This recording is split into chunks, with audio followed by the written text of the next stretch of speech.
Hi ಎಲ್ಲರೂ ಹೇಗಿದ್ದೀರಾ? ಬನ್ನಿ, ಇವತ್ತು ಸಿಂಪಲ್ಲಾಗಿ ತಿಳಿ ರಸಂ ಮಾಡೋದು ಹೇಗೆ ಅಂತ ನೋಡ್ಕೊಂಬರೋಣ. ನೋಡಿ, ಮೊದಲಿಗೆ ಕುಕ್ಕರ್ಗೆ ಒಂದು ಸ್ವಲ್ಪ ನೀರನ್ನು ಹಾಕ್ಕೊಂಡು ಅದಕ್ಕೆ ಒಂದು 3 ನಾಟಿ ಟೊಮೊಟೊನ ತೊಳೆದ್ಬಿಟ್ಟು ಹಾಕ್ಕೊಳ್ತಾ ಇದ್ದೀನಿ. ನೀವು ಪಾರನ್ ಟೊಮೊಟೊ ಬೇಕಾದ್ರೂ ತೊಗೋಬೋದು. ಹಾಗೆ ಬ್ಯಾಡಗೆ ಮೆಣಸಿನ್ಕಾಯಿ, ಗುಂಟೂರು ಮೆಣಸಿನ್ಕಾಯಿ. ಬ್ಯಾಡಗೆ ಮೆಣಸಿನ್ಕಾಯಿ ಬಂದು ಕಲರ್ಗೋಸ್ಕರ, ಗುಂಟೂರು ಮೆಣಸಿನ್ಕಾಯಿ ಖಾರಕ್ಕೋಸ್ಕರ. ಅದನ್ನು ಸಹ ತೊಳೆದ್ಬಿಟ್ಟು ಹಾಕ್ಕೊಳ್ತಾ ಇದ್ದೀನಿ. ಹಾಗೆ ಒಂದು ಸ್ವಲ್ಪ ಕೊತ್ತಂಬರಿ ಸೊಪ್ಪು, ಕರಿಬೇವು 2 ಎಸ್ಲು,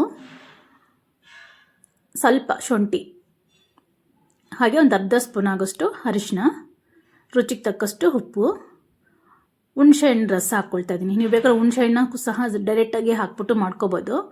ಬಟ್ ಇದರಲ್ಲಿ ಮಣ್ಣೆಲ್ಲ ಇರುತ್ತಲ್ಲ, ಹಾಗಾಗಿ ನಾನು ಹುಣಸೆಹಣ್ಣು ರಸನ ತೆಗೆದ್ಬಿಟ್ಟು ಹಾಕ್ಕೊಳ್ತಾ ಇದ್ದೀನಿ. ನೋಡಿಕೊಂಡು ನಿಮ್ಮ ಗುಳಿಗೆ ತಕ್ಕಂಗೆ ರಸವನ್ನು ಹಾಕ್ಕೋಬೋದು. ಇದೆಲ್ಲ ಹಾಕ್ಬಿಟ್ಟು ಒಟ್ಟಿಗೆ ಕೂಗಿಸ್ಕೊಳ್ಳೋಣ. ಒಂದು 3 ವಿಸಿಲ್ ಕೂಗಿಸ್ಕೊಂಡ್ರೆ ಕರೆಕ್ಟಾಗಿ ಬೆಂದಿರುತ್ತೆ. ಈಗ ರಸಂ ಪೌಡರ್ ರೆಡಿ ಮಾಡ್ಕೊಳ್ಳೋಣ. ಒಂದು 3/4 ಕಪ್ ಆಗೋಷ್ಟು ತೊಗರಿಬೇಳೆನ ತೊಗೊಂಡಿದ್ದೀನಿ. ಲೋ ಫ್ಲೇಮಲ್ಲಿ ಇದನ್ನು ಒಳ್ಳೆ ಘಮ ಬರೋವರೆಗೂ ಹುರ್ಕೋಬೇಕಾಗುತ್ತೆ.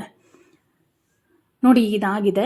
ಈಗ ಹಾಗೆ ಒಂದು 2-2.5 ಸ್ಪೂನ್ ಆಗೋಷ್ಟು ಧನಿಯಾನ ಹಾಕ್ಕೊಂಡು ಅದನ್ನು ಸಹ ಲೋ ಫ್ಲೇಮಲ್ಲೇ ಚೆನ್ನಾಗಿ ಫ್ರೈ ಮಾಡ್ಕೊಳ್ಳೋಣ. ನೋಡಿ, ಈಗ ಧನಿಯಾನೂ ಸಹ ಚೆನ್ನಾಗಿ ಫ್ರೈ ಆಗಿದೆ. ಈಗ ಜೀರಿಗೆನ ಒಂದು 2 ಸ್ಪೂನ್ ಆಗೋಷ್ಟು ಜೀರಿಗೆ ತೊಗೊಂಡಿದ್ದೀನಿ. ಅದನ್ನು ಸಹ ಲೋ ಫ್ಲೇಮಲ್ಲಿ ಚೆನ್ನಾಗಿ ಫ್ರೈ ಮಾಡ್ಕೋಬೇಕಾಗುತ್ತೆ. ನೋಡಿ, ಇದಾಗಿದೆ. ಈಗ 1 ಸ್ಪೂನು ತುಪ್ಪ ಹಾಕ್ಕೊಂಡು ಮೆಣಸನ್ನ ನಾವು ಚೆನ್ನಾಗಿ ಫ್ರೈ ಮಾಡ್ಕೊಳ್ಳೋಣ. ಮೆಣಸನ್ನ ತುಪ್ಪದಲ್ಲಿ ಫ್ರೈ ಮಾಡ್ಕೊಳ್ಳೋದ್ರಿಂದ ರಸಮ್ಗೆ ಒಂದು ಒಳ್ಳೆ ಟೇಸ್ಟ್ ಬರುತ್ತೆ, ಹಾಗೆ ಒಳ್ಳೆ ಘಮ ಬರುತ್ತೆ. 2 ಸ್ಪೂನು ಜೀರಿಗೆ, 2 ಸ್ಪೂನು ಮೆಣಸನ್ನು ತೊಗೊಂಡಿದ್ದೀನಿ ನಾನು. ಮೆಣಸು ಚಿಟಪಟ ಅಂತ ಸಿಡಿಯುತ್ತೆ. ಆ ಟೈಮಲ್ಲಿ ನಾವು ತೆಗೆದು ಸೈಡ್ ಇಟ್ಕೊಳ್ಳೋಣ. ಮೆಣಸು ಕಲರ್ ಸಹ ಚೇಂಜ್ ಆಗ್ತಾ ಬರುತ್ತೆ. ನೋಡಿಕೊಂಡು ನಾವು ಇದನ್ನು ಲೋ ಫ್ಲೇಮಲ್ಲೇ ನಿಧಾನವಾಗಿ ಫ್ರೈ ಮಾಡ್ಕೋಬೇಕು. ನೋಡಿ, ಇದಾಗಿದೆ. ಇದನ್ನು ಸಹ ತೆಗೆದು ಒಂದು ಪ್ಲೇಟ್ಗೆ ಹಾಕ್ಕೊಳ್ಳೋಣ. ನೋಡಿ, ಈಗ ಎಲ್ಲೂ ಹುರಿದಿಟ್ಕೊಂಡಿದ್ದೀನಲ್ಲ, ಇದೆಲ್ಲ ಸ್ವಲ್ಪ ತಣ್ಣಗಾಗಿದೆ. ಇದನ್ನು ಪೌಡರ್ ಮಾಡ್ಕೊಂಡು ಬರೋಣ. ತಣ್ಣಗಾದ ನಂತರನೇ ಪೌಡರ್ ಮಾಡ್ಕೋಬೇಕಾಗತ್ತೆ. ನಾರ್ಮಲಾಗಿ ನಾವು ರಸಮ್ಗೆ ಹೇಗೆ ಪೌಡರ್ ಮಾಡ್ಕೋತೀವೋ ಅದೇ ರೀತಿ ಇದನ್ನು ಪೌಡರ್ ಮಾಡ್ಕೋಬೇಕು. ನೋಡಿ, ಪೌಡರ್ ರೆಡಿಯಾಗಿದೆ. ಹಾಗೆ ಕುಕ್ಕರು ಸಹ ಕೂಗಿದೆ. ಬನ್ನಿ, ಈಗ ಕುಕ್ಕರ್ನ ಓಪನ್ ಮಾಡೋಣ. ಇದೊಂಥರ ಡಿಫ್ರೆಂಟಾಗಿ ಟೇಸ್ಟ್ ತುಂಬಾ ಚೆನ್ನಾಗಿರುತ್ತೆ. ಮರಿದೆ ಟ್ರೈ ಮಾಡಿ ಒಂದ್ಸಲ. ನೋಡಿ, ಎಲ್ಲೂ ಚೆನ್ನಾಗಿ ಬೆಂದಿದೆ ಇದು. ಈಗ ಇದನ್ನು ಒಂದು ಸ್ಟೈನರ್ಗೆ ಹಾಕ್ಕೊಂಡು ಫಿಲ್ಟರ್ ಮಾಡ್ಕೊಳ್ಳೋಣ. ಎಲ್ಲವೂ ನೀಟಾಗಿ ಸ್ಟ್ರೈನ್ ಮಾಡ್ಕೊಂಡು ಇದನ್ನು ಚೆನ್ನಾಗಿ ಕೈಯಲ್ಲೇ ಕಿವುಚ್ಬಿಟ್ಟು ನಾವು ಇದರ ರಸಮ್ ಅಂತ ತೊಗೋಬೇಕಾಗುತ್ತೆ. ಸ್ವಲ್ಪ ತಣ್ಣೀರು ಹಾಕ್ಕೊಂಡು ನಿಮಗೆ ರಸಮ್ಗೆ ಎಷ್ಟು ಬೇಕಾಗುತ್ತೋ ಅಷ್ಟು ನೀರನ್ನು ಇಲ್ಲೇ ಬಳಸ್ಕೋಬೋದು ನೀವು. ಸ್ವಲ್ಪ ತಣ್ಣಗಾದ ನಂತರ ಸ್ವಲ್ಪ ತಣ್ಣೀರು ಹಾಕ್ಕೊಂಡು ಚೆನ್ನಾಗಿ ಕಿವುಚಿ ತೆಗೆದಿಟ್ಕೊಂಡ್ರೆ ಕರೆಕ್ಟಾಗಿರುತ್ತೆ. ನೋಡಿ, ಈಗ ನಾನು ಎಲ್ಲೂ ನೀಟಾಗಿ ಕಿವುಚ್ಕೊಂಡು ರಸ ಮಾತ್ರ ತೊಗೊಂಡಿದ್ದೀನಿ. ಆಲ್ರೆಡಿ ನಾವು ಉಪ್ಪು ಹಾಕಿರೋದ್ರಿಂದ ನೋಡಿಕೊಂಡು ನಾವು ಉಪ್ಪನ್ನು ಬಳಸ್ಕೋಬೇಕಾಗುತ್ತೆ. ನೋಡಿ, ನನಗೆ ಈ ಬಟ್ಟಲು ತುಂಬ ಆಯಿತು. ಇದಕ್ಕೆ ಒಂದು ಒಗ್ಗರಣೆ ಕೊಟ್ಕೊಳ್ಳೋಣ. ಒಗ್ಗರಣೆಗೆ ತುಪ್ಪನ ಯೂಸ್ ಮಾಡ್ತಾ ಇದ್ದೀನಿ. 2 ಸ್ಪೂನ್ ಆಗೋಷ್ಟು ತುಪ್ಪ ಹಾಕ್ಕೊಂಡು ತುಪ್ಪ ಕಾದ ನಂತರ ಸಾಸಿವೆ ಹಾಕ್ಕೊಳ್ತಾ ಇದ್ದೀನಿ. ರಸಮ್ಗೆ ತುಪ್ಪದ ಒಗ್ಗರಣೆ ಕೊಡೋದ್ರಿಂದ ಟೇಸ್ಟ್ ಇನ್ನೂ ಚೆನ್ನಾಗಿರುತ್ತೆ.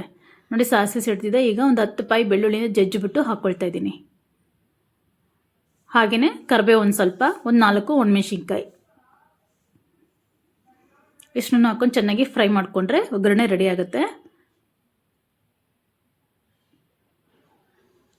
ನೋಡಿ, ನನಗೆ ಈ ಬಟ್ಟಲು ತುಂಬ ನೀರಿಂದು ರಸ ಬಂತು. ಈಗ ಇದಕ್ಕೆ ನಾನು ಮಾಡಿಟ್ಕೊಂಡಿರೋಂಥ ಒಗ್ಗರಣೆನ ಹಾಕ್ಕೊಂಡು ಕುದಿಸ್ಕೋಬೇಕಾಗತ್ತೆ. ಅದಕ್ಕೆ ಮೊದಲು ರಸಮ್ ಪೌಡ್ರ್ ಇತ್ತಲ್ಲ, ಅದನ್ನು ಮಿಕ್ಸ್ ಮಾಡ್ಕೊಳ್ಳೋದಕ್ಕೋಸ್ಕರ ಸ್ವಲ್ಪ ನೀರನ್ನು ತೆಗೆದಿಟ್ಕೊಳ್ತೀನಿ.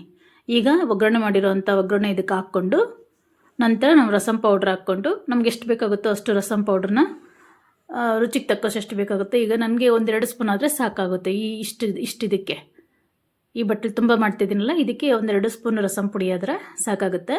ಹಾಗೆ ಕೂಡ ಹಾಕ್ಕೋಬೋದು, ಗಂಟು ಕಟ್ಟುತ್ತೆ ಅಂತ ನಾನು ನೀರಲ್ಲಿ ಮಿಕ್ಸ್ ಮಾಡಿ ಹಾಕ್ಕೊಳ್ತಾ ಇದ್ದೀನಿ. ನೋಡಿ, 1-2 ಸ್ಪೂನ್ ಆಗೋಷ್ಟು ತೊಗೊಂಡಿದ್ದೀನಿ.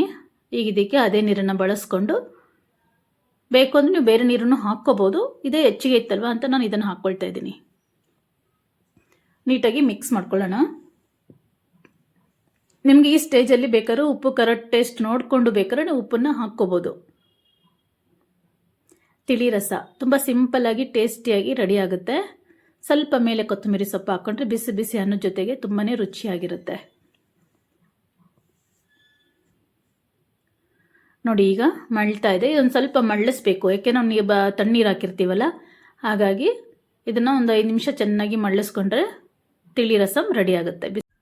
ಬಿಸಿ ಬಿಸಿ ಅನ್ನದ ಜೊತೆಗೆ ಬಿಸಿ ಬಿಸಿ ರಸಮ್ ಹಾಕ್ಕೊಂಡು ಜೊತೆಗೆ ಹಪ್ಪಳ ಏನಾದರೂ ಇಟ್ಕೊಂಡು ತಿಂತಿದ್ರೆ ತುಂಬಾ ರುಚಿಯಾಗಿರುತ್ತೆ, ತುಂಬಾ ಚೆನ್ನಾಗಿರುತ್ತೆ. ಮರಿದೆ ಎಲ್ಲರೂ ಒಂದ್ಸಲ ಟ್ರೈ ಮಾಡಿ. ಹಾಗೆ ಹೇಗಿದೆ ಅಂತ ಮರಿದೆ ಕಮೆಂಟ್ ಮಾಡಿ. ಹಾಗೆ ಇನ್ನೂ ಯಾರೆಲ್ಲ ನನ್ನ ಚಾನಲ್ ಸಬ್ಸ್ಕ್ರೈಬ್ ಮಾಡ್ಕೊಂಡಿಲ್ಲ ದಯವಿಟ್ಟು ಸಬ್ಸ್ಕ್ರೈಬ್ ಮಾಡ್ಕೊಳ್ಳಿ. ಈ ವಿಡಿಯೋ ಪೂರ್ತಿ ನೋಡಿ, ನಿಮಗೆ ಇಷ್ಟ ಆದರೆ ಮಾತ್ರ ಒಂದು ಲೈಕ್ ಕೊಡೋದನ್ನ ಖಂಡಿತ ಮರಿಬೇಡಿ. Thank you for watching. Bye.